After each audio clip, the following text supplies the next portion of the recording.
রাজশাহী বিশ্ববিদ্যালয়ের শিক্ষার্থী জোবায়েদ হোসেন। বৃত্তির টাকায় চলে তার পড়াশোনা।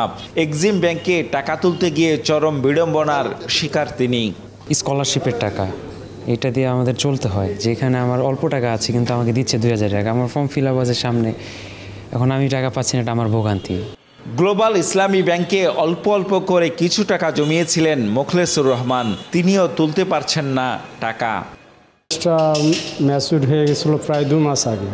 তো টাকা ওঠার জন্য আমি বলছিলাম, তো ওরা বললো যে টাকার অ্যামাউন্ট নাই, আপনাকে সর্বোচ্চ সপ্তাহে 5000 টাকা করে দেব।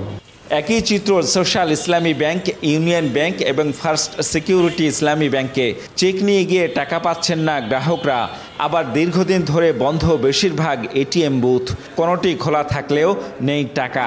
এতে ক্ষুব্ধ, আতঙ্কিত 5 ব্যাংকের গ্রাহকরা।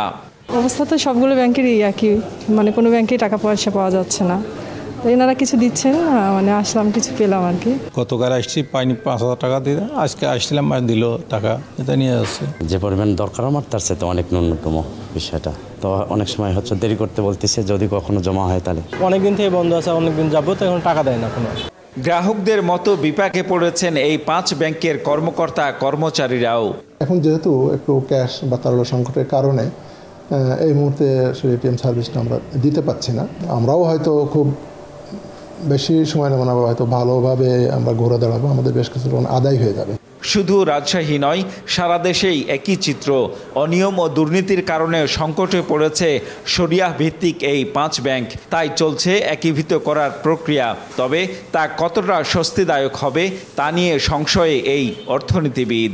তারল্য সংকট যেটা সৃষ্টি হয়েছে, সেইটি যদি কিছুটা হলে ওটা মানে লাঘব করতে পারে, তাহলে তারা এই যে মানুষের আমানত তারা জমা রাখছে, তাদেরকে এখন ফেরত পাচ্ছে না মানুষ, এই যে তারল্য ঘাটতির কারণে। তো এইটা আসলে আমার মনে হয় যে কিছুটা হলেও জনগণের রাস্তায় ফিরে আসতো। একীভূত 5 ব্যাংকের নাম চূড়ান্ত হয়েছে সম্মিলিত ইসলামী ব্যাংক।